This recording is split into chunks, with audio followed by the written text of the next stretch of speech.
Hello everyone.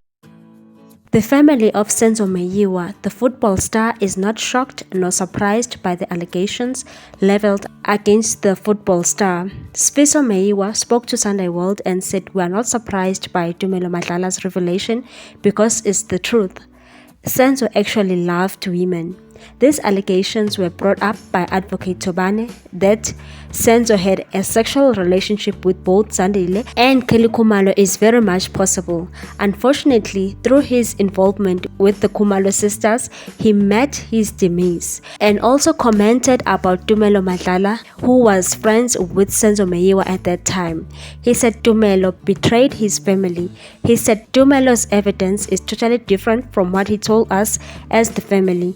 We know that he lied and gave a different version in court.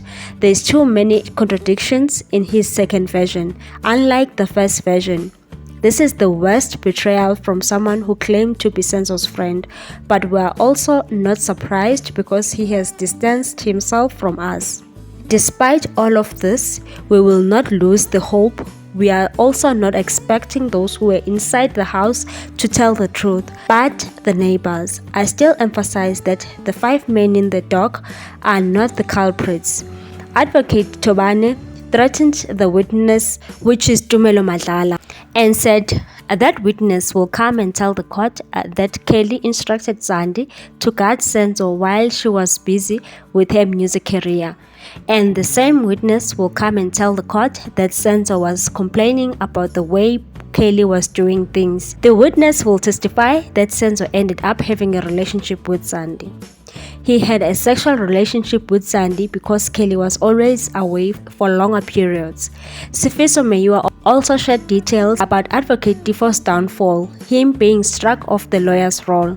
He said this case is on this level because of Malisela Tifo. He revealed the second docket and raised all the important points. This made the real culprit uncomfortable, hence his removal from the case. Therefore, I believe he's being punished for taking Senzo's murder case. It's an indirect message to other legal practitioners to stay away from this high profile.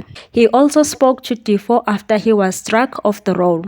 He said he was not entirely fine. I could feel it in his voice that he is broken. He told me that he was expecting it. I'm also not entirely surprised because there's been attempts to frustrate and block him from doing this case. Unfortunately, they won. Share your views on this one, people. Thanks for watching. Please subscribe for more news.